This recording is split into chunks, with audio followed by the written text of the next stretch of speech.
Hey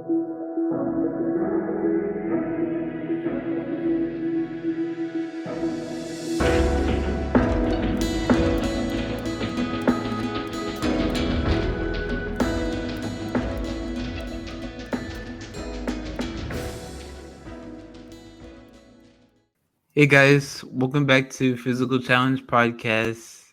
I'm here once again with my co-hosts Mehdi and Joshua. Joshua, how are you? I'm doing very good, thank you. Mehdi, how are you doing? I'm doing all right. We should have a better name than co-host. I feel like there's more flavor when you introduce us. It's like our co-host just kind of sounds like you don't want to be here with us long. Well, I mean, at least I said co-host and not like guest or something. It sounds like that you think you are like the Pat Sajak and we are like a collective Vanna White or something. Do you have a problem with Vanna White? I don't like that we're sharing a role. Well, I mean, the host is usually the person, like in our case, who introduces. I thought. So I mean, whenever you guys introduce, like at the beginning, you're the host and we're the co-host. So does that mean that if I just butt in and make sure I'm the first person to speak, that I'm the most important person on the podcast? I guess. Is that how it works? The most important person on the podcast can't even afford a camera. Oh, I never said I couldn't afford a camera. I said you wanted to donate some money so I could buy one more swiftly. GoFundMe for Lone's camera. I mean, if all we have to do is monetize with our 176 plays on Spotify, that should be enough, right? Well, why are you gonna get so specific, Lone? That's kind of salty. We're lucky we have any plays, you know. We're just it's small. We're starting. It's only specific because I just opened up the tab on Spotify 20 minutes ago that said like, "Oh, you have this many plays." You watch into the you're actually keeping track of the listens on like your board. Oh no, it does that. Like it does it on its own. It says like, "Oh, these are the stats or whatever for the podcast." That's cool. I just want to be introduced with like more oomph next time if we're gonna do it. You know, like I mean, you have to excuse me. It's almost 1 a.m. Oh, now we're complaining about time. You sleep at 3 a.m. I'm not complaining. I'm just saying I might have less energy than I normally would during the day. You know. What are your prime hours for like alertness? For alertness? Yeah. Oh, I'm never alert. Then why are you complaining? I'm just a vibes guy, you know. Okay. I guess that's a fun way to start the podcast. So we did tell you guys we were gonna watch Society Game. Yeah, we lied. We're gonna watch it. Our next podcast will be about Society Game. We just haven't all gone together and watched the episodes well enough where we could actually discuss it. So we're instead just doing like our reality roundup, having our opinions on the upcoming shows because we have a lot of shows coming up in the fall because of the writer's strike. So we're just gonna talk general reality stuff. Maybe structural stuff in the podcast, maybe some stuff we're like throwing around, see if there's any interest in us doing it. But that's basically the structure of this episode today. Is there any shows you guys would like to talk about first? So I think a good starting point would be Survivor for two reasons. So firstly, I want to go back in time. Something that happened about 10 minutes before this podcast. And Mehdi, can you just mention your co-wrong opinions just quickly, please? Because I just need to just address what you just said. I'm going to preface it this way. When I first watched Co-Wrong, I thought Aubrey should have beat Michelle. Pause. That is not what you said. That is not what you said. I said it. Did I not say? I said when I first watched it, that was my opinion of my opinion. It has changed. I still kind of see when I rewatch the season, I still see like I can see the argument more for her win, but I just kind of still think Aubrey should have won. So here, I'm not backing out on my opinion because I'm saying that it changed a little bit. Why do I think she won? Because from the edit that we watched. There we go. From the edit, there we go. Okay, keep going. But that's the thing. I only have the edit. What do you want me to do? I guess I can go and be like, oh, No, I'm not gonna back out on this opinion. We should have Scott Pollard and Jason to freaking vote for her. Like these guys are like the scummiest of the earth. Like I'm sorry, like if you have two like douches on the jury that don't want to vote for Aubrey because they're salty, and they clearly one of them admitted he was salty, and the other one is like a real scumbag. I mean, I don't know, like she's I think she's a good person, but in my opinion, when I was watching the season and from what I saw, I thought it should have went another way. But it's just one man's opinion. What do you're like what is your opinion on this? If you're gonna like come at me about it, I think Michelle should have won this, and I wish she would have won Winners All as well. You really? Through the first watch, you thought that as well, or like as strongly, or like it, for which season? I'm talking about 32. Yes, I think Michelle should have won. Well, I don't think Aubrey's social game was that good. I guess, yeah. The social game's really been. I guess they're showing it more on the seasons now, so I kind of understand how someone would win that way. Like, if people don't like you, don't deserve to win.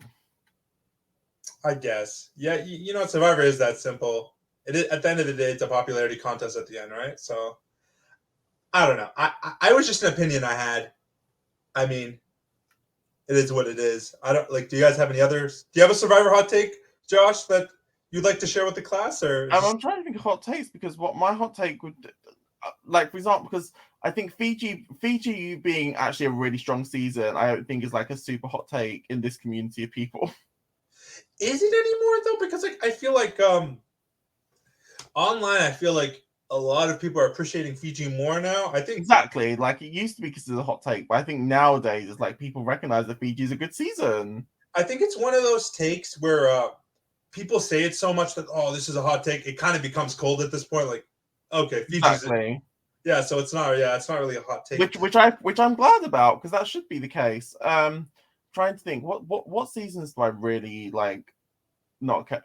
I would say I don't know if this is a hot take either, but it's not a hot take, but it's an opinion that I feel quite strongly about. People are really, the 40s of Survivor are questionable, but the 40s are much stronger than the 30s were severely better. People really look back on Survivor with jaded glasses. I understand the dislike for the new era, but the 30s were bad. So you're saying like the last 5 seasons were better than the last 10 seasons? I would go as far to you can even lump in Winners at War with the 30s if you want to, and the point still stands. Really? Yep. I think that Survivor, like the average, if you were to take like the median of Survivor 41 to 44, you're going to get something that was stronger than most of the other Fiji seasons. You know what? I'm thinking about it. Honestly, because if you look at the 30s, Cambodia was great. Which one do I also really like? They didn't have a couple of clunkers because they had game changers, and that was absolutely horrible. I think so. To be fair, when I think 30 Survivor, I'd probably state that we're starting like the Fiji era is what I think about. Like I know 31 30 starts there, but I start from Millennials versus Gen X, which I must say, I don't know if that's a hot take. I don't think Millennials versus Gen X is that good a season. I thought it was fun. I thought it was like a fun season. I enjoyed it like while I was watching it, but I have never rewatched it, so I don't. You enjoyed that season with that boot list. At that time, I was actually I can say that was like when I was coming back into Survivor a little bit, so I was just literally just enjoying as is, like Survivor as is. But upon reflection, I could see how like it wasn't. In terms of diversity, it definitely was a horrible boot list. You can tell that the original theme was Democrats versus Republicans. Like it shows. How would you think a season like that would work? Like honestly, I think it'd actually be really, really fun. But it has to be polarizing. You have to get you can't have anyone in the middle. You got to just have like strong personalities on both sides and just see what the heck happens. I think it would be absolutely horrific. I think you're going to have I think you're going to have left-wing tribe I think you're going to have a right-wing tribe that is more right-wing than the left-wing tribe is left-wing. I think you're going to have a couple of on your right wing tribe, you're going to have a couple of like white liberal people that are actually low-key racist. And I think then on your Republican side, you're going to have a tribe where they just really hate the one token gay person that they have on the tribe, or it'll be none of the straight white men will be voted off prior to the merge from that tribe. You will have it be predominantly the women that will be going.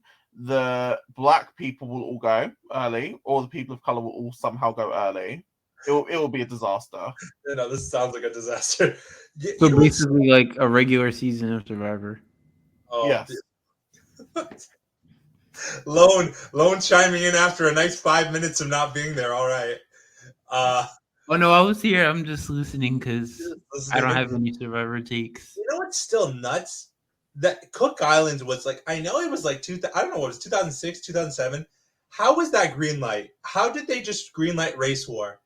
So if I remember correctly, I think Mark Burnett had like considered this for The Apprentice, but then The Apprentice was like a solid franchise at this point. So they were like, let's not do it there. But Survivor can have it. See, that's the problem. He's looking at The Apprentice as the golden child show when he should be looking at My Big Fat Obnoxious Box. Oh, that's a good transition, Lone. The Apprentice was some good TV, but My Big Fat Obnoxious Boss really outsold. It's a cult favorite. Lone, you finished the season a couple weeks back. So you want to talk about how it all played out? Yes. Also, Mehdi, how much of it have you watched? I've watched up to 8. I gotcha. So without spoiling exactly how the show ends, both in terms of like who is at the end game or who exactly the boss is, was the reveal satisfying and was the season satisfying? Well, like I said before, I was kind of spoiled on the reveal because whoever uploaded this on YouTube decided to like put it in the description of the video. But why would you read the description? I don't know. I just was like randomly trying to see like what they said about it, but like I said, it didn't really like. It was still like satisfying to see it like in action. Like that didn't really deter me from watching the rest of it. I didn't think that like. Well, he said not to spoil, but the makeup at the end, I didn't think it would be that way. Like in terms of like, since like they were originally in like certain teams of like men versus women, so I didn't like, even though they like originally split that up, I didn't think that like that same makeup would seem to find its way to the end, like with the two teams.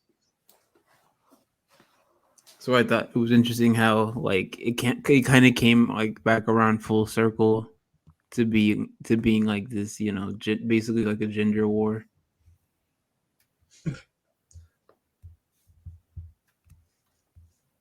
But honestly, Mehdi, what have you thought of the show up until this point? I've enjoyed it. Like the tasks are, they're so ridiculous. Like the stuff they get them to do is like, and I love when they start to question it like every episode, just like what's continually going on, and I'm like at some point like it's been a fun watch. All I can say is I've been enjoying it so far. I kind of wish they would have because like literally every episode there's like one person that's like questioning some part of it. I kind of wish they would have like just walked off just to see like what happened, but the whole time like they're just extremely committed to whatever the show is because they want to win the prize. We always talk about like, oh, these like in current times of reality TV, like people they're not always there to win, but like obviously these people were there to win because no matter how outrageous the competition got, they were still invested in it thick and thin. I think that's the thing. If you're going to go on a reality, you kind of have to just commit to it. You have to just accept that this is what it is.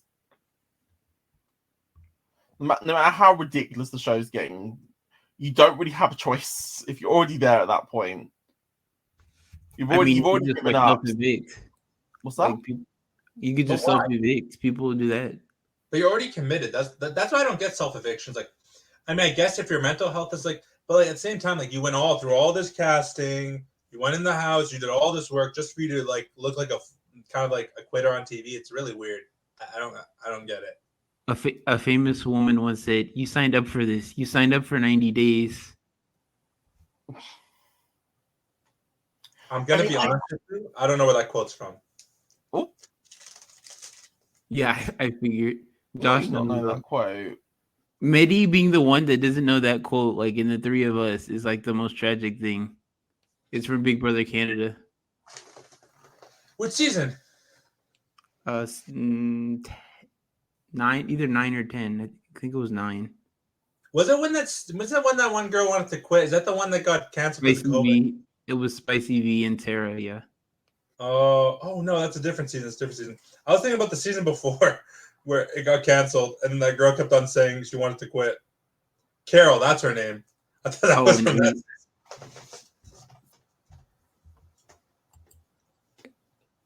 And now there's 2 Joshes. 2 Joshes. Yeah, get rid of the other one. Yeah, Tara was like talking about like her, she wanted to leave because she missed her children or whatever, and Victoria was like, "You signed up for this. You signed up for 90 days." So, Mehdi, to clarify, you forgot about your own country's Big Brother. I mean, I understand it, considering after this year, I'd like to forget about Big Brother Canada as well. But here's my issue: I don't watch the show. The show has too much. When I used to watch the show, just so much advertising, like during the episodes, and I'm like, it's nauseating. I don't want to watch just a big commercial, like, and then they'll do a big commercial, and then they'll do a challenge, and they'll do like maybe 5 minutes of strategy. So I'm like, okay, I can just watch small clips of the feeds, listen to some recap podcast, and I'm kind of there. I don't really need to watch the televised show. I mean, you forgot about your own country's Big Brother. Like, at least your country has a Big Brother. Josh had to wait like 10 years without having his own country's Big Brother. You see, 10 years is literally coming on in like what, 3 months. The return of Big Brother UK is coming, and Big Brother UK is genuinely, when Big Brother UK is good, is one of the strongest Big Brother franchises of all time. The strongest seasons of Big Brother UK are stronger than the strongest seasons of Big Brother US, without a doubt. BB UK, those producers, when they try, they are menaces. When they try, some of the twists that they pulled off, and especially for this to be back in like 2004 when they pulled some of this off. I was talking with one of my British friends, Greg, about this, and oh my goodness. So Big Brother UK is where like the fake eviction originated. Oh no, that was when they were the first eviction of the season. 2 housemates get evicted, but the eviction is fake. So they get them moved to a little bedsit next door where they're then watching all of their fellow housemates. And then a week later, they then return to the house having watched their fellow housemates on stream all week. And that caused what is infamously known as Fight Night. A fight so big that police had to come into the house to break up the fights, and ultimately resulted in somebody being ejected from the show. Oh, there were like trays of food being thrown around. There was screaming matches. All a result of this twist, and that was just the beginning of what the producers were pulling off that year. Oh, they were Big Brother UK producers know what they're doing. Some of the tasks were great. What was that? It's funny you say that because like BB, like the season one of the seasons I watched of BBAU, like they did something similar where like the first AU season that came back where like this woman that got eliminated, it was the same thing. She was like in a secret room and like she was watching feeds and like controlling like what they did. It wasn't as good. Angel wasn't as good as that. No, like that. So there have been other good fake evictions, but there's been no fake eviction has ever including Big Brother UK. The BB UK has also not managed to do a fake eviction to that level again. Like that was like it was amazing. So the UK have tried again, and the Australia fake evictions have been okay as well. The evictions following it were not. were not as solid. Was my microphone going weird for a moment, or was Lone just pressing buttons? I think you're muted for like a second. You're good. Yeah, that was an accident. My bad. So another task they did was, so in the UK they always do shopping tasks as opposed to food challenges to avoid being on slop. The whole house does a task to earn a food budget.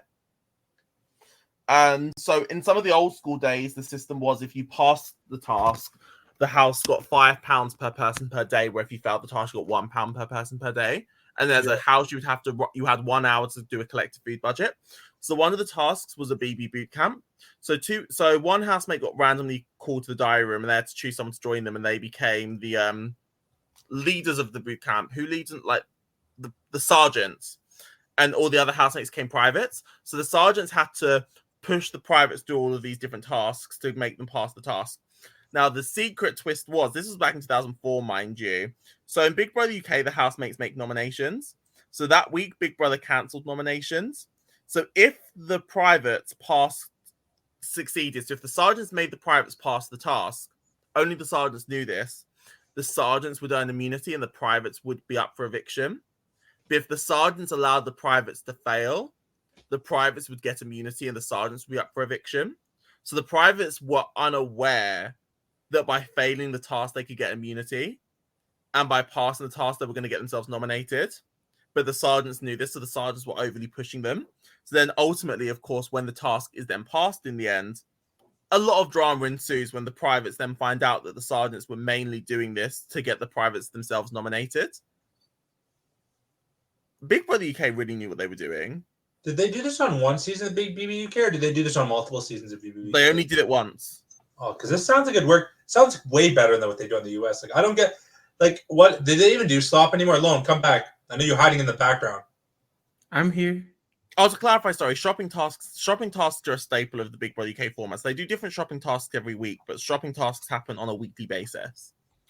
Oh, okay. So no, I meant like the sergeant stuff. I thought that stuff was kind of fun. So that specific task with that specific twist only happened once, but their shopping tasks, they've done a few interesting things with them before. So Lone, what, like, do they do slop anymore in BBUS? They like just have-nots in general, they've kind of like phased it out. They don't really do slop, or they'll do like the last couple of seasons they've done like have-nots for like random weeks. Like they'll have it one week and not the other one. Like a lot of people are just like saying to get rid of it because it's even like when they do have-nots, it's not even on the show anymore. So it's kind of like a waste to do it now.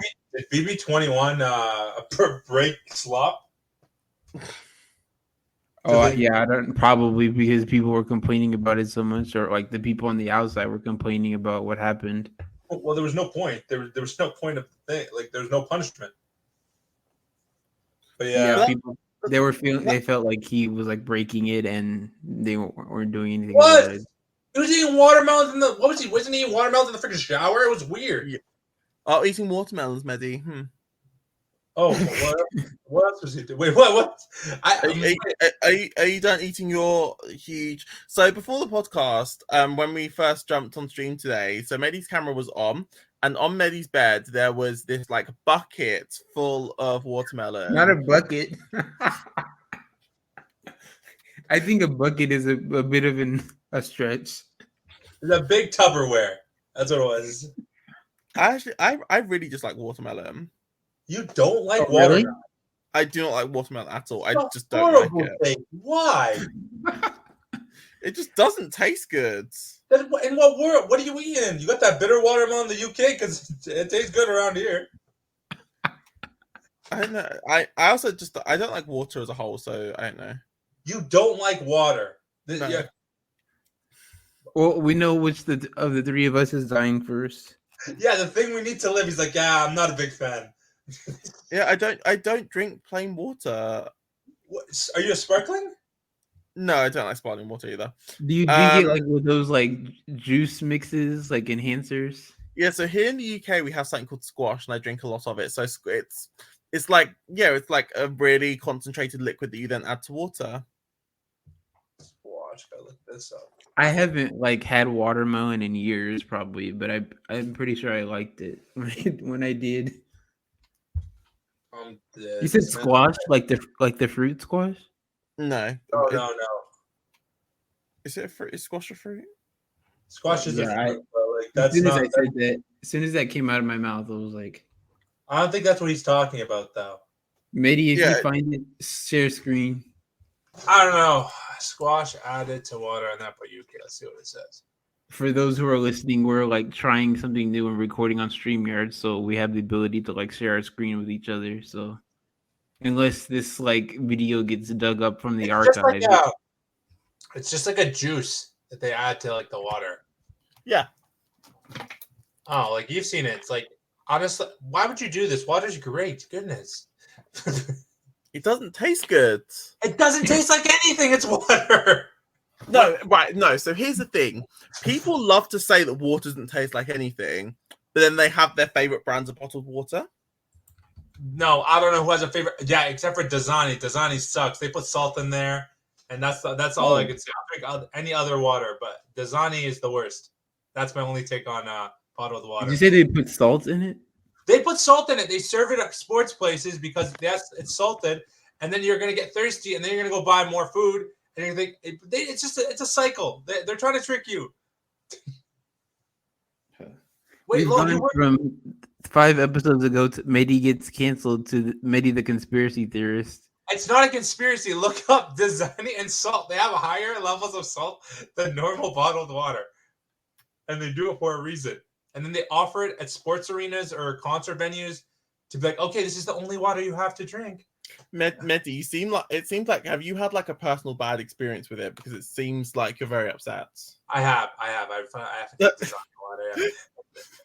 Yeah. I'm at a sports event, and then like all we have, and then is Dasani. I'm drinking it, and I'm still thirsty.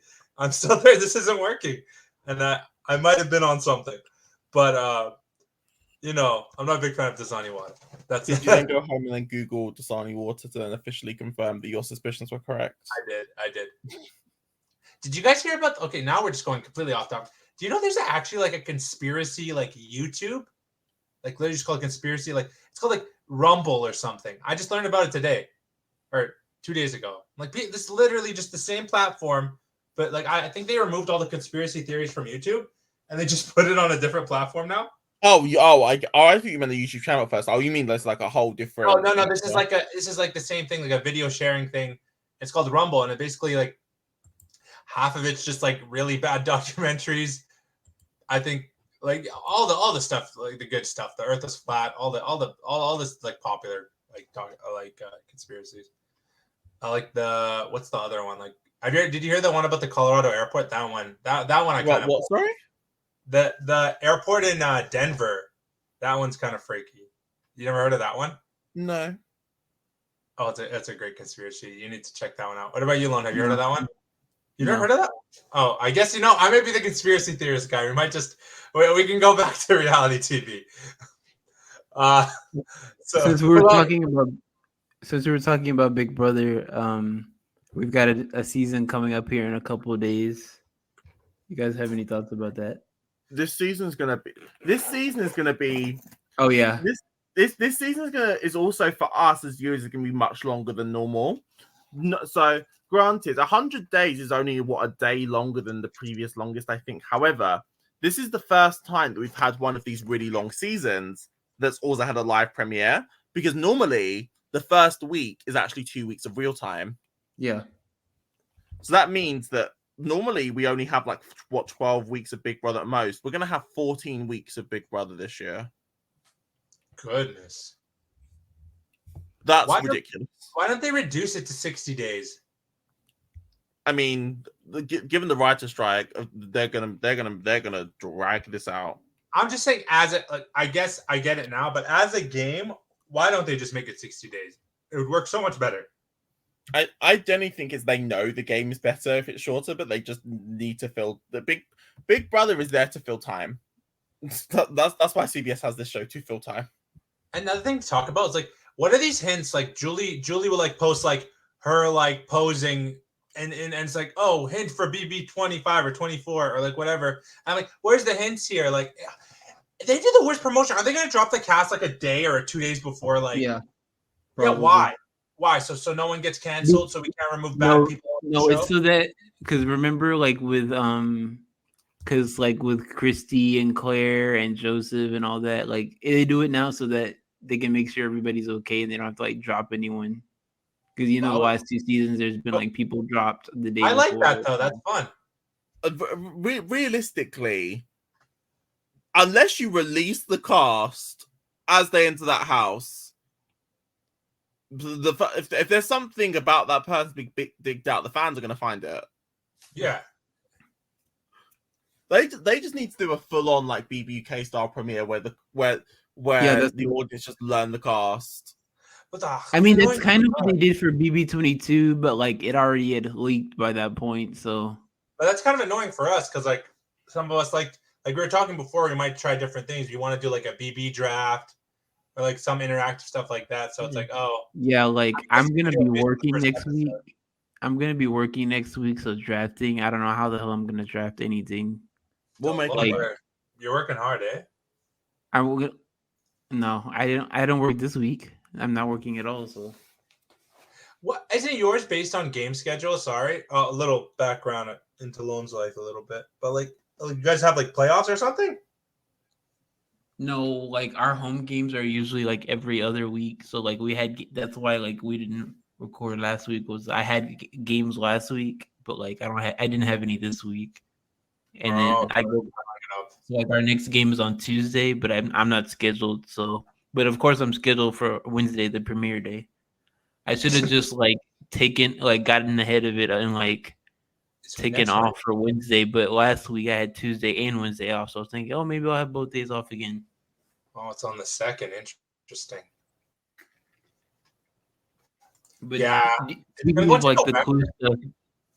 Speaking of the clue stuff, like, do you think like this stuff had like any of the stuff that like we've seen so far as clues, like this picture I have up? No. Who knows? Because like what? Okay, so it's a wooden Big Brother sign. I don't need, like it looks like it's not supposed to be the house. There's a bunch of red, a bunch of blue spirals. Honestly, not a good looking promotional photo. Feels like a 5-year-old put this together. They've used that like wooden, like sandy color thing like the last 2 years, so that's probably nothing. You know, I don't get like, okay, they're not making scripted shows, and they're putting all their money into reality. Why do the logos got to look this bad? Like, who's the graphics designer for that? Like, are you seeing? Like, look at this picture. They just mixed up. Like, what is this? This isn't like. Well, there's a swamp monster. What's going on? Is this another country theme? Like a whatever they did a couple years ago? People were saying that like since the season is gonna go into Halloween, that's what that is, like the last part of the season being Halloween 8 season. I think you're giving them too much credit there. Yeah. What do the polka dots mean? Does this mean like pumpkins? Like what we're like, what's going on? The whole logo is so ugly. I'm saying it's so bad. Okay.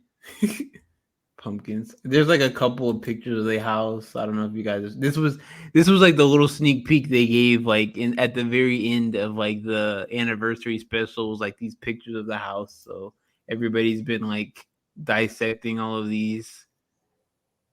Bro, what is there to dissect? It's a house. Like, what can they change in the Big Brother house to make it more like, oh no, it's a pool room. They didn't have that before.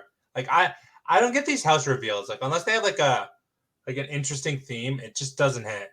Like, BBUS houses are so Big Brother UK houses used to be those things were exciting. So the Big Brother UK house, every 3 or so years roughly, the production would knock the house down and entirely rebuild it. So every few years you'd have a total restructuring, and some of the themes they would have for the houses were really good. I think so. If I think of notable ones, in Big Brother 5, which was the year Big Brother turned evil, the house was like severely smaller. So they had the walls all like caved inwards to make the house feel really enclosed, and there was a lot of mirrors to make the place feel smaller. And they raised the ceiling and lowered the ceiling, raised the floor a little bit to help make them feel quite claustrophobic. Or in Big Brother 8 UK, where the theme was like nothing made sense. So things like the fridge was in the garden, or the oven was in the bedroom. So they built the house to be annoying. The thing that I'm most impressive like with the BBUK thing is that like like since they always have like the civilian seasons and the celebrity seasons, it's like they turn it over like so like within a couple of days. Like that's the insane thing to me. Like Big Brother US has like 9 months like of and they can't even do anything right with the house. And BBUK is turning over houses in 4 days for the in between seasons. Yeah, BBUS just do not care about Big Brother. Honestly, it's not wrong. They I don't think they do at all. But they still make money from it. So I guess. Lauren, I want to ask you a bit about that challenge cast. What do you think of the challenge cast? So I it's like half vets or not. It's not half vets. There's like 6 vets that are from like MTV, and the rest of the cast is mostly newbies. There's a couple of people that are like returning from the first season of USA. And I don't know. I think like there's a lot of questionable choices. Like I could bring it up. Like Name what? them. Who? Well, as like you guys know that it's usually like last year it was like Survivor, Big Brother, Amazing Race, and Love Island people. But they took like the Love Island people off because that's not a CBS show anymore. But they still decided to include the Amazing Race, but there's only 2 people. There was 3 people before, and now there's only 2. I don't watch the Amazing Race, so I wouldn't have known like anybody that was in it. But I do love how CBS paid no respect to the Amazing Race at all at this point.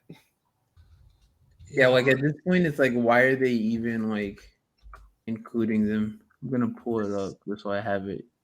Yeah, this is an odd cast. I'll be honest. The formats. Yeah, like I haven't like they're doing it's like a 3-team format. They haven't done that in a while, like on the main show. Like, So why are we bringing Alyssa here? She wasn't in. Which one are you talking about? Oh, my bad. But no, Alyssa Lopez was in the last one, so I can't I get why they brought her back, but why are they bringing the Alyssa that was just on BB24? Amira, are you excited for Amira? I'm excited for Amira. Why? You... I'm a noted Amira fan.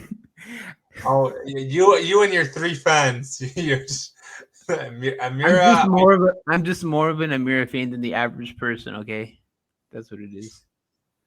Chanel, I guess. Good casting. Yeah, this cast is really just. Is Michaela gonna? Hopefully, Michaela finally brings it. I'm glad Desi is back because she was definitely robbed. I just don't think Tiffany works in a game like this. This is not I don't think she'll ever I don't think the challenge is her game. Like a lot of these people work for the games they came out of. But I don't think they translate. Monty's here. Monty's not even that good either. They brought Sebastian back. Why'd they bring Seabass back? What did this? I didn't even I watched that season and I don't even remember him. So that was a lot of people's surprise pick was Seabass. He's supposed to be a budget Joey Amazing. I don't know. Seabass is an odd guy on that season. He really didn't do much. I know yeah, I was gonna say Paulie. That's kind of a controversial thing. I'm not saying I like Paulie, but he's entertaining. You cannot doubt the fact. No.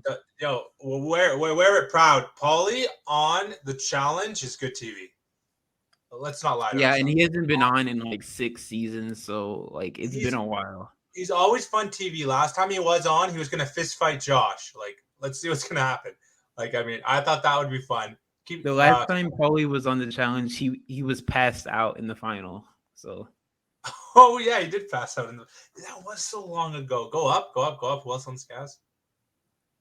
And I don't know how y'all feel about Tyler, but I'm a noted Tyler. I think he'd do good. I think he'd do good in the challenge. I think he kind of has the frame to excel at a type show like this.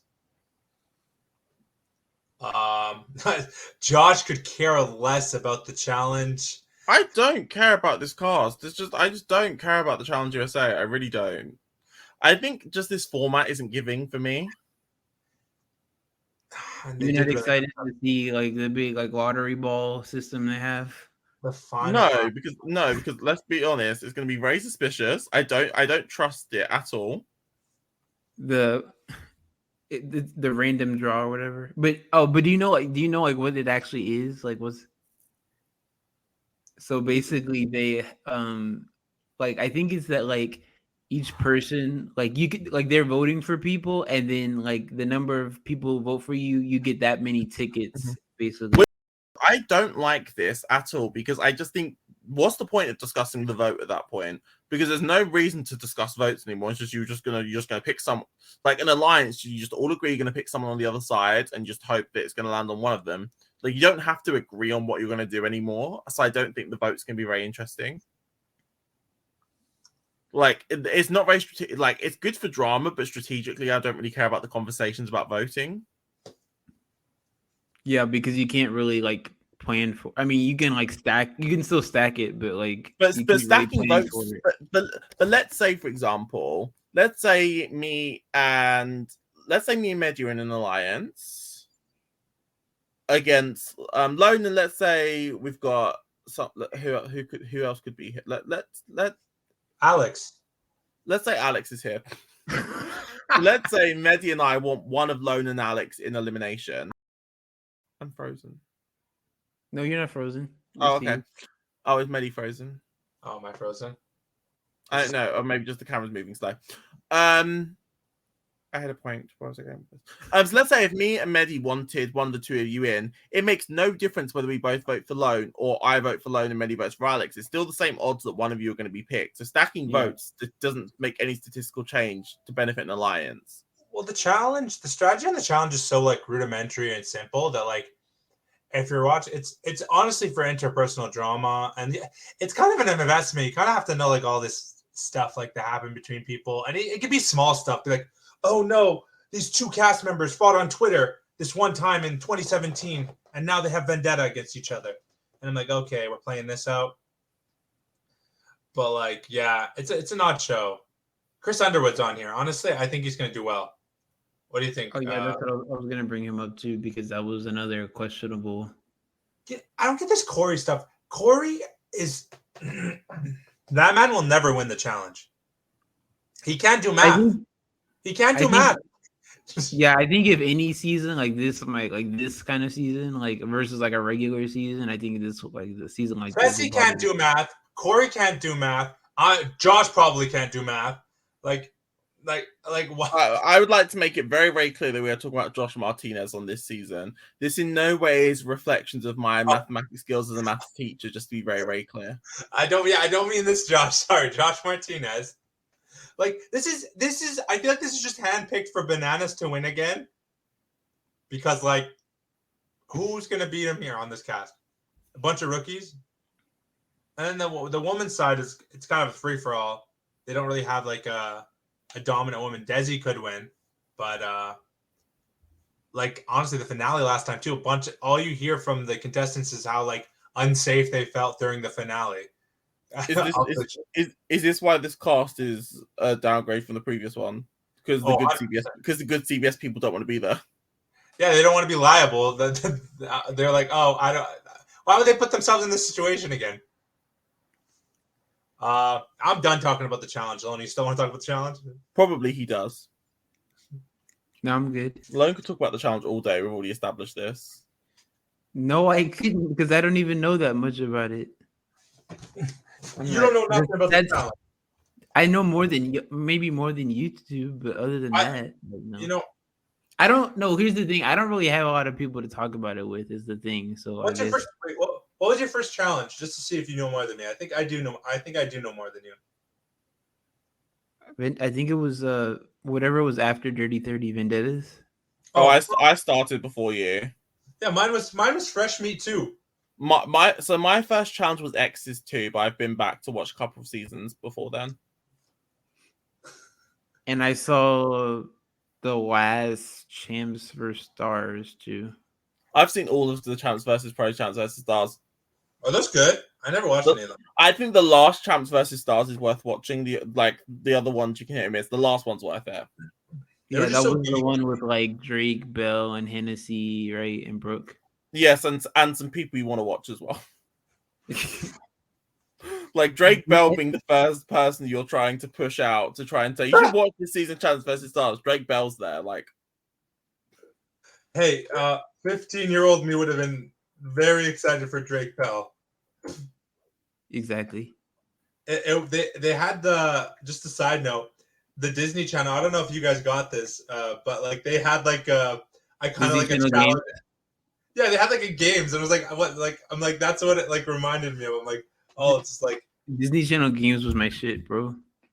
Bro, dude, one of my favorite shows. Like it was like around the same time as Endurance. Like when I was watching that, it was nuts. We're gonna do an episode. We have to do an episode on Disney Channel games. They call it the Disney Channel. Like they have the Disney Channel in the UK, right? What was that about Disney Channel? Do you guys have that, right? Like you have the Disney Yes, Channel. we do. Yes. Did you watch the Disney Channel games? I did. Oh, I loved the Disney Channel games. I went back to rewatch the Disney Channel games during the pandemic, during lockdown. I loved those. Yeah, I was saying we're definitely doing an episode on that. They're fun. Then they tried to make it like Friends for Change games. Yeah, I was just thinking about the Friends for Change games, and then they really tried all in. They really the way they forced Debbie Ryan to try and act like some kind of big villain in that season. The Friends for Change games, those were something else. Yeah, I watched the video that this YouTuber did about like the history of Friends for Change, like as a whole.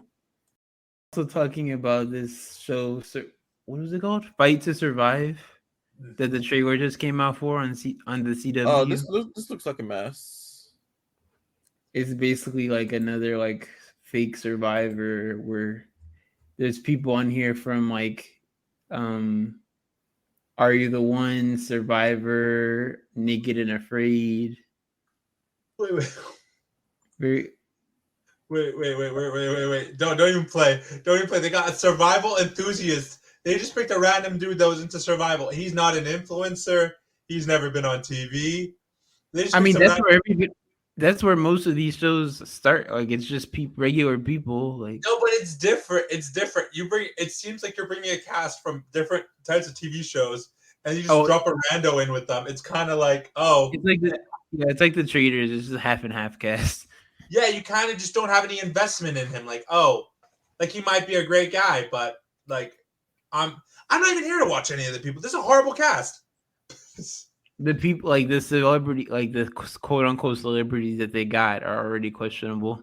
What would you consider reality celebrities? Like in the lexicon of celebrities, would they be like Z-list? Like what are they? Like they have like a minimal amount of fame. What are they like? Probably. The problem is though is that they're exciting to a reality show audience. They're exciting. I guess to a regular audience. I mean, if they were exciting to a regular audience, I would assume they'd move or they'd switch to more mainstream. But like, yeah, because a regular audience will probably be more inclined to want to watch like those people you're saying, like the influencers or whatever, because those are people they know versus like somebody that we would know that's like already been on Survivor or something. Yeah, because that's the thing. Like Sari, for example, like to us is a big star, but like is objectively not famous. It's because Survivor's not popular anymore. Who watched Survivor? What I don't know what the ratings are but this isn't Survivor when it started. I'm assuming if let's say Sari came out in like season 1 and season 1, season 2 and had that personality and was there, like by the time even when it was season 12, like I feel like the Survivor audience waned a lot. But personally, I don't. Wait, Josh, I am interested. What's that on your pillow? It's an emoji. What emoji? Is that Pikachu? It's a sleeping emoji. You don't get excited. I'm not. I didn't grow up with Pokemon. Why? Do you also hate Pokemon? You hate water. You hate Pokemon. You hate watermelon. That's exactly what I said. Yes, that is exactly what I said. He hates water Pokemon. I think I wish I'd grown up with Pokemon. I just didn't. Yeah, me too. I watched it for I remember I watched it for like a month or two, and that's it. Well, Lone, we're the same age. What were you doing growing up? Don't tell me you were going outside and playing, like going outside and playing. The look on Joshua's face when you said that. Going outside. I mean, how old are the two of you again? Oh, sorry, Josh. You are the youngest here. I think Lone, you're 26, no? Yeah. I'm 25. He's 26. Oh, our youngest by like what, a year and a bit. What are you? You're 23, right? Yes. Are you a 99? Yes. Ah, that's 2 years, man. You're the tallest. You're the tallest. You can get that. Yes, I'm very much the tallest. I've seen, yes. You know, you're tallest by height. We've never seen you in real life. We're just taking your word. I mean, how tall are the two of you again? You're wearing platforms. How tall are the two of you again, though? I'm like 6'1". The way you pause because you didn't want to start the podcast, how tall you are. Wait, what? I'm 5'10". I'm 5'10". I'm okay with my average height. Average height. What are you 6'3", Josh? I'm 6'3". Yeah, Lone's not that short. Lone's 6'1". He's pretty tall. But then it's just JD. It's just JD that was very short. I think JD's like an inch, 2 inches shorter than me. Is it just in that picture I saw you? The two of you just looked very short, but aren't. You know what? It wasn't the best angle. We're really getting niche here. We took that picture. Sam Moore? Are we blaming Sam Moore? It wasn't Sam Moore. Was it not you? That's what I thought. Wasn't it you? No, we were all in the picture with Which Rob. picture? No, I'm talking about the one with Rob. The hotel room picture. Oh, the one. Oh, the hotel room one? Yeah, I think you've seen the picture with Rob. I took that picture. No, I sent that picture to you. The picture was Rob. Hold on. Yeah, it's on my Instagram. It's on my Instagram, but I'm trying to... Bro, we're not even talking about reality TV right now. Like, for goodness. This is devolved. Okay. No. The real ones will still listen, you know? Yo, JD's still trying to get me to come back to New York. And I'm like, I don't got that New York money. I seen the city. I can't be going. I was like super close to like going next week for premiere, but Azaz? Yeah, I'm not. I probably should have, but I'm not. Josh, have you been to the New York? I've been once. I wasn't there very long. How long were you there? Like a day, 2 days? Like 2 days. Oh, so you didn't really get to see it? Like, what did you think so? Like, of the 2 days? Did you go play Survivor New York? It wasn't horrible. That's like the highest praise you can get. It wasn't horrible. But I think it's a city that's like comparable to London, but I prefer London. Isn't London way bigger? Also, I'd say London's cleaner. Yeah, London's not a very clean place, but compared to New York, it feels very clean. Yeah, but anything makes New York look clean. Like, we can go to a garbage dump here, and it's like, oh, it's equivalent of now we're just shitting on New York. Yeah, it's all right place. I just don't get the hype. Everyone's like, especially in the movies, they're like, oh, yo, New York, I got to go to New York and make it big. I'm like, okay, you're gonna go just live in a rat infested apartment, or like, whoa, what's the goal here? Like, it's very dumb. I'm not a big fan. What do you think, Lone? What do you think of New York? Well, as somebody coming from Texas, it's totally different. It's not like, it's very, like fast paced. I don't know. It's just like being in the city was just like different to me because it's not like it's urban, just like any other major city in the US, but I don't know. It was just different. It just felt different. Like being able to walk around everywhere and, taking public transportation. I don't really do that a lot. So, because I live in the suburbs. Wait, Lone, I got a question. So you've lived in Texas most of your life, right? All of my life. All of your life? Okay. So, when I was traveling earlier this year, I was in Venice, and then I was in this glass shop, and then I was talking, and then this one guy from Texas comes up to me. He's like, "Yeah, you got a normal accent," and I'm like, "A normal accent? What the hell does that mean?" And it's like, "You got a Texan accent," and I was like, "Do I talk Lone? Do I talk like a Texan?" He said, "You have a Texan accent?" That's what I said. I was like, "What the fuck is he talking about?" Well, people always expect me to have like some kind of accent, and I was like, I don't have an accent. I don't think I do. No, pause. Everyone has an accent. That's not that. No. Yo, Josh, do you play up the accent? I mean, like,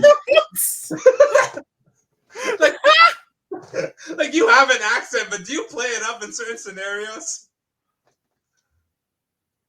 like you know how people have that stereotypical like a Westerner like cowboy like thick draw or whatever. Like I don't have that. Like, and I don't know anybody who has that. So like people who aren't from here, they expect like me to talk like that. And it's like, no, this is 2023. Like we don't talk like we don't talk like we just came out of the saloon. Somebody was like, "You don't ride a horse to class?" I was like, "No." No, they didn't. No one makes fun of. They'll just probably be like, "Yo, you don't carry an AK to class. They're not gonna come at you for a horse. Come on." There's new jokes.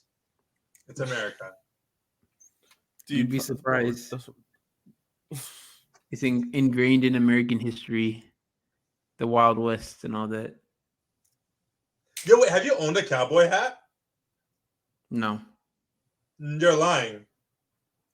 My grandpa has some, but I don't have any, no. I mean, like, we have, like, the rodeo here or whatever, but, like, I've never had a cowboy hat or boots or anything like that. Wait, how much inches did cowboy boots give you? How tall can I get? Can I get to your height? 6'1"? That was the real question. It wasn't. I just wanted to devolve there. Okay, let's get back to talking about reality TV. Goodness. That was you know what happened? That was a tangent, and then we just took another tangent, and we're like, okay, another tangent. We just kept on tangenting. All right. So we talked about. Do you guys want to talk about Claim to Fame? What and how it's the best show on television ever? Well, yeah, ever in history. Can you tell me broadly? Because I've been hearing a lot of stuff of like how season 2 is even better than season 1. What are your opinions on that so far? I think I like them equally as much for different reasons. The thing is with season 1 is I like everyone, where I don't like everyone on this. Well, let me rephrase that. It's not I don't like everyone. So in season 2, there's clear like the good side and the bad side. Where in season 1, like everyone was like on the good side, if that makes sense. Yeah. Like there wasn't any like villains, but there was no one that I was rooting against in season 1. Where there's people I'm rooting against in season 2, which doesn't mean I don't enjoy them, but I'm definitely like, you know which side you want to win. Do you like that better when there's clear lines like that though? Like instead of this kumbaya stuff, or like. But I also didn't mind it in season 1. So season 2 is also the editing style is a bit different because in season 1 they're more willing to like say, oh, this person related to this person. Like you definitely like you have more concrete knowledge, whereas the show doesn't confirm to you. In season 2, the show doesn't confirm anything until you get to the guess off. Where in season 1 it confirms some prior, which I think for season 1 is necessary. Because they needed to highlight, okay, oh, this is the caliber of celebrity we're talking about. Where in season 2, you go in knowing what the benchmark is. They don't have to do that anymore.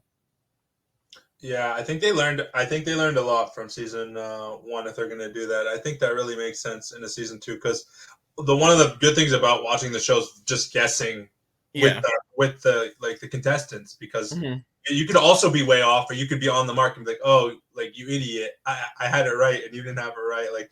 You should have seen it. But it's a fun interactive show. Like I can get anyone into like I think I can get anyone in my like immediate circle into Claim to Fame. And I can't say that with a lot of the reality shows that I watch. So there's not many shows that can really appeal to both like hardcore reality watchers and casual viewers. And I think the show has enough for both of those groups of people to really enjoy it because the show is really strategically interesting, but also it's fun to just guess along. Yeah, I haven't watched any of it, but I've been meaning to. I was gonna watch season 1, but I'm thinking I'll just like start with season 2 now that's. Watch both. No, you know what? You can watch both, but I would honestly strongly say just watch season 1. Season 1's a great season of television. Episodes aren't even that long. Like it's honestly it's a worthwhile investment. They're both good, but I think it's worth watching the first one first. Have a clear benchmark so you know what you're watching. Because the problem is if you start watching season 2 now, regardless if you want this or not, you're gonna have a bias towards like, oh, this is the first season I watched. If I'm hooked on this show, I'm still gonna probably like this season more than the other one, just for nostalgic reasons or whatever. So I think it's only it's only one season. I think it's worth checking out season 1 first. But yeah, I never thought the show would be anything. That's what's crazy about Claim to Fame. It started airing, and I'm like, oh, this is gonna be a joke. This isn't gonna work. But I then, thought the same thing. It works. The first episode, I'm like, okay, this is fun. This second episode, they're doing it again. Oh, they're doing it again. It's one of those shows that, like, I was surprised each week that it still was consistently good, which I love, because that's like a surprise. It's hard to for someone that's watched a lot of reality TV, it's hard to surprise me in terms of consistency, but they're very consistent with their episodes. So it's a great watch. Every single episode in season 1 is a good episode of television, and that there are not many shows where every single episode is worth watching. I don't know. I've said it lots before, but I don't know if I've said it on this podcast. But to me, it's one of 2 seasons of reality television where there's not a single skippable episode. What's the other show? The first season of Charm School. What, Charm School? Yeah, the first season of Charm School. Okay, I gotta look this up. I think most other reality shows, there's at least one season of the show you could skip. Like, even like, I love My Big Fat Obnoxious Boss. I love other shows, but there are episodes that are like, it's not the episode's bad, but it's like, it's not like you. It's hard to get through. It's not even like it's hard to get through, but sometimes you watch an episode like, this is not essential. Like, if I didn't watch this, I could live. Whereas this show doesn't, like, Claim to Fame, there's not a single episode that has that. Like in season 1, you have to watch every single episode. Not that's a bad thing. No, I can't say I'll name any TV show. Honestly, even let's say put scripted. There's a lot of TV shows. There's always an episode that's a dud or something. But this one, there wasn't a dud for the episode that I've watched in season 1. And the show is yet to have one. And even and then the first season of Charm. Do you know what Charm School is, Mehdi? I just looked it up. This is another world to me. So you know, like, the of love shows, right? Yeah, the Flavor of Love. That's what it says. Yeah. So they took so season 1 Charm School. They take girls from season 1 and season 2 of Charm School, and they sent of Flavor of Love. They send to a Charm School, and Monique is the person who runs this Charm School, who is like. The show is so good because the people they have running it are completely unqualified. So they had Sharon Osbourne for the second season of Charm School. Yeah, that's what I saw. That. I saw Sharon Osbourne. Like, is she the host, or she was the? So Monique did all of it. Monique does season 1. Sharon Osbourne does season 2. Season 1 of CS, they take the best girls from the 2 casts. Like, New York is the only one you'd want to have. They don't have. It makes sense. At this point, New York is like a step above all of them, because this is when she was having her own show. Oh, it's just, and they make them do. Oh, it's so good.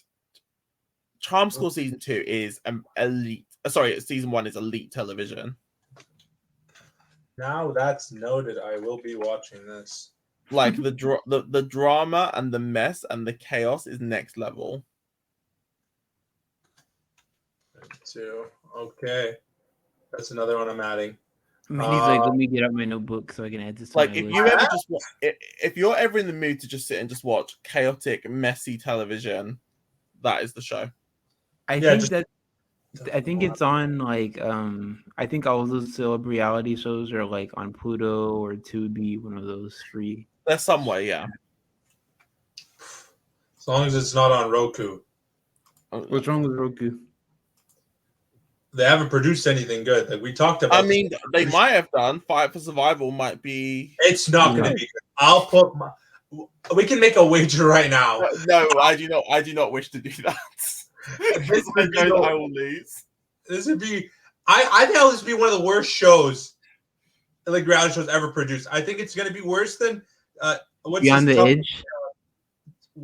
What's that? It's Beyond the Edge. The stupid one where they did like military training in like the woods. No, that's Survival. No. You were about to say the name of this show. No, that's Special Forces World's Toughest Test. That was so lame. Why are they making these shows? I haven't watched Stars on Mars yet, but I want to.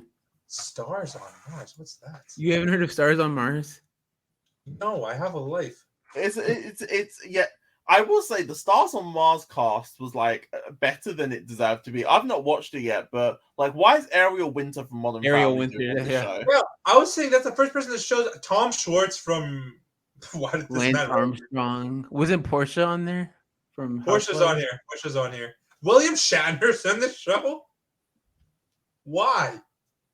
What is this show? This cast is too famous for what the show is.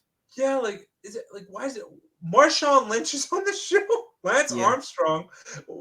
Lance Armstrong was absolutely only there because people would mistake him for the astronaut, which more than one person did. Oh, I didn't even think about that. I'm sure people know who Lance Armstrong is. More than one celebrity on this cast made that mistake. They actually have a lot of holy crap. The cast. I've not watched the show, and I've heard it's like not the best, but this cast is too famous for it.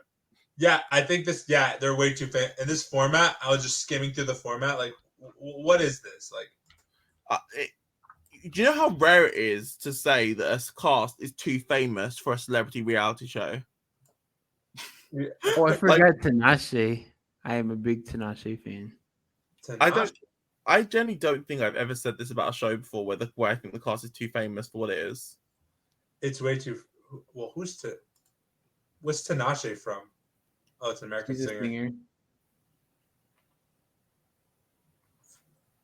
Period. She's a singer. Yeah, I just saw it. They have like Marshawn Lynch, Richard Sherman. Yeah, that's way too famous. Oh, holy crap.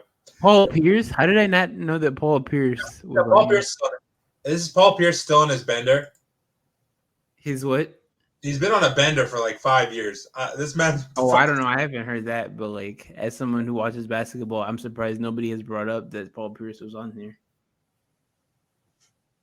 Well, yeah, no, he's been on a bender. There's this show. Tell me if you guys heard of it. It's kind of like. I kind of mentioned it in the group chat before. We don't have to watch it now, but I'd like to add it to the list. It's kind of like there's a Canadian version of this, and there's also like an American version. So basically, the premise is they'll get like a bunch of comedians and they'll put them in a house, and then they're trying to make each other laugh. And if they laugh, Oh, LOL, last one standing, last one laughing. I've never watched it, but I know of it. That's the Canadian version. There's also an American version, I'm assuming. There's this Japanese version called Documental, but it's so much more harsh than the ones that we get in the West. Like the West ones, you kind of like they're kind of joyful, but like the ones in the Japanese version, in the beginning it starts off that way, but then it gets like you kind of get into the psyche of these people trying not to laugh, and it's a fun show. It's a fun show. You brought up that other one before, didn't you? Like the one in Canada. It sounds familiar. Last one to laugh or whatever. Sorry, yeah, it's called that one. I think it's the same premise, but this one's like more. I say this one's funnier because like you kind of see them devolve faster, and then once you see that, it's a fun like social experiment to see. I think we can watch the Canadian one first or the Western one first, but I'd love to get your guys' thoughts on this show because like I've only watched like a couple episodes, but like it's been good from what I've watched. I don't know if you guys have delved into that Japanese TV. It's kind of a bit odd, opposed to Korean TV, which is more wholesome. Well, yeah, I hadn't even you guys did that episode on the Genius, but I still haven't watched the Genius. So this watching like Society Game was like my first time ever watching a Korean variety show. They're lying. We watched Physical 100. But I don't count that because I mean I guess that was produced by I guess a Korean. I don't know. I don't count that. I saw like when I was watching Society Game, I was like, oh yeah, there's Physical 100 influence in this, but I don't know. I just like that aired around the world, so I'm thinking of the ones that air specifically in South Korea. Did you watch Squid Game? No, I told you I haven't watched that yet. You haven't watched Squid Game? Really? No, it's on my list, but I haven't. I haven't used on your list. It's 2 years. That time's passed. You're just gonna wait. I'm sorry. There was nothing on television when this came out, so I don't know what you were doing. Were you rewatching Big Brother? Like, Lone, what was the move? No, I don't rewatch Big Brother. Do you rewatch shows or no? Not really. Really? Maybe like recently, I've been rewatching some scripted shows, but like not in general. I don't really rewatch anything. Yeah, no, you should watch Squid Game. Squid Game is a fun watch at the time, and it gets you kind of more introduced to like Korean dramas more than Korean reality shows. But there's also Crime Scene, which is a fun show. Next week, do you guys want to watch is Society Game the show you guys like to talk about? I mean, I already watched it, or I watched most of it, so I like to not Lone, you should not be in vain. Lone, you should watch another episode. That'd be fun. Oh, Would it kill you to watch another one? I'll watch the first two. Oh no, I need to finish. Like I said, I think it got cut off or whatever. But I was talking about the person we lost. Oh, they might be back. I don't know. It's like you know that UK. You know the UK internet. Not the UK internet being shaded. It's weird because my computer's really bad, but my phone's only okay. I normally record from my phone. I just like the idea of like you just like woke up and didn't get out of bed and it's just you're just podcasting like straight from the bed. It's a vibe. Why? Was I meant to go and sit at my desk or something? Do you podcast sitting down? No, I'm applauding it. Like it's like the level of carefree I aspire to be. Well, this is how I always podcast just like this. Laying down. Oh, that's nice. I think a couple times. I don't know if it was one of the. I think it was for my big fat obnoxious boss. I was podcasting in a car, but it wasn't on, and I was sweating buckets, and then I had to leave the car, and then I walked around the neighborhood because I couldn't be in the house because there was dogs in the house, and yeah, that wasn't gonna work. That reminds me of like this YouTuber that like he used to like record all his videos from his car. Mehdi, do you still live at home? I do.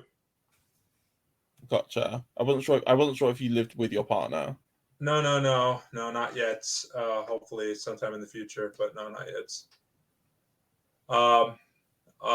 Is that a pillow behind you? That leopard print? No, that's a blanket. Now we're just exposing what I'm sleeping with. I guess I called you up. Oh, it is an emoji. Oh, it's the sleeping emoji. Oh, interesting. It's like where were your pillows? I threw my pillows away. They kind of looked gross. I didn't want to be judged. Why did they you threw them away tonight, like right before the podcast? I don't know. I think one of them doesn't have a cover on it, so I got to put cover on it. And that's been for how long? Okay, I don't want to explain my sleeping setup, but I sleep with a lot of pillows. How many? Okay, so I have 3 behind me, and then 1 on the side, and then 1 on the other side that like kind of muffles my phone while I play a podcast and go to sleep. It's like he has like a perimeter of them around him while he's sleeping. I do. I make sure I don't fall off the bed or anything. That's a good point because you don't have a backboard, do you? You don't have a headboard, do you? No. It's just a frame. It's just a metal frame. Gotcha. Wait, Lon, what's your setup? You don't even show us your camera. We don't even know if you're sleeping on the bed. I sent a picture in the group chat, remember? You sent a picture of your bed on the group chat. Oh, no, you said my setup. Yeah, that's what I meant.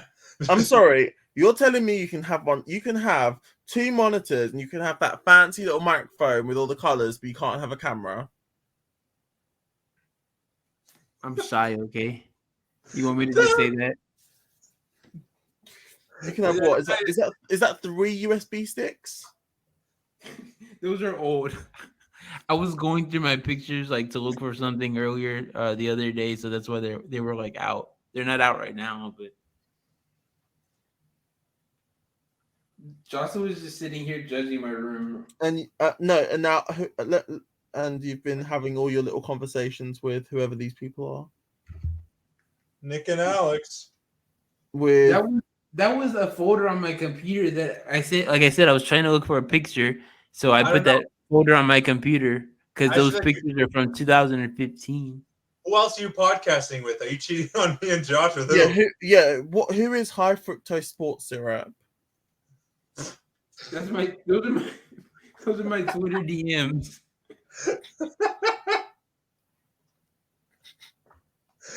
We got to the point where we're just exposing your DMs. That's crazy. I didn't sign up for this. You did. This is a variety episode. Joshua was going through this picture like he's the BBFBI. This is our clip show episode. Yeah, even though it's about to be like our longest episode ever. Is it? I swear we did like an hour 30 on like one of these things. I don't remember. Yeah, it might have been like an hour 20 or something. Okay, are you guys good? I think so.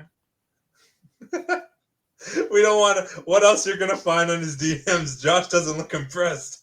Joshua was. I thought he wanted to talk about Survivor too, but I mean Survivor. Right, this is what it's fine to finish off. So I would like to hear your thoughts on. So one of the twists for Survivor 45 is that it seems as if for the entire pre-merge, somebody from the winning tribe is going to go and watch the losing tribe's tribal council. What are your thoughts on it? I think that's fun because then it kind of makes tribal more like it's more theatrical than it has to be because they have to hide tribe dynamics for if there's a switch or if there's a merge because you don't want the other person on the other side to know more information than you guys would know. So I don't know. I think it's a fun little twist. What about you, Lone? It kind of reminds me of when they have to go to when they've been like doing the thing where they have to go to the island because this like one person who's going to tribal, it's like, do they want to, tell the rest of the tribe how it actually is? Or do they want to like make up a story that they think will benefit them? So that's why it reminds me of that. But like also, like you said, the other tribe, they're kind of incentivized to like, even if, things aren't going the way they would like for them to go, they still kind of have to like put on a facade of like, oh, everything's going fine because otherwise that information about, the actual tribe dynamics could get back to them.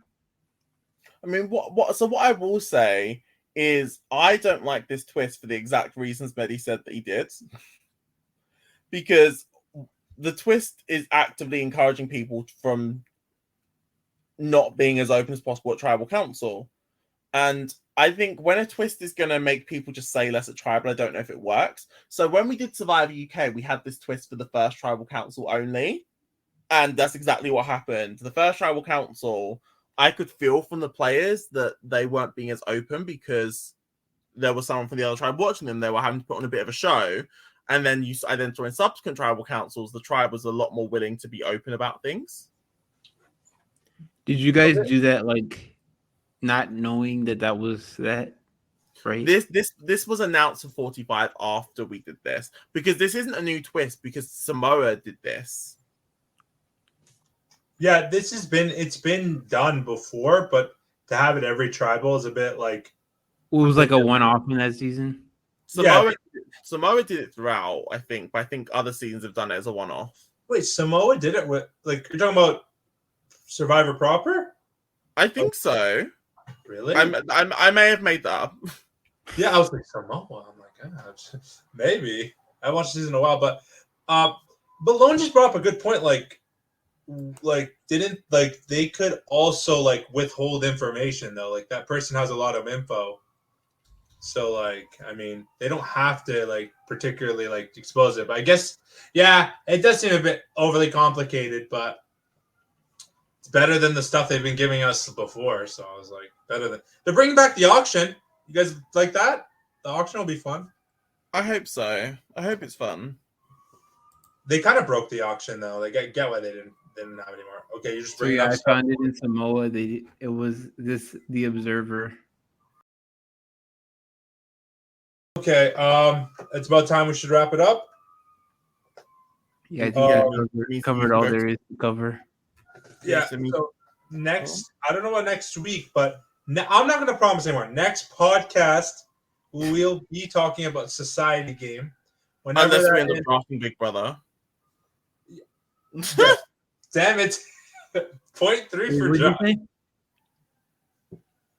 Unless we draft Big Brother instead. Point, Oh, point, yeah. 0.3 for Josh today. So, Yeah, okay.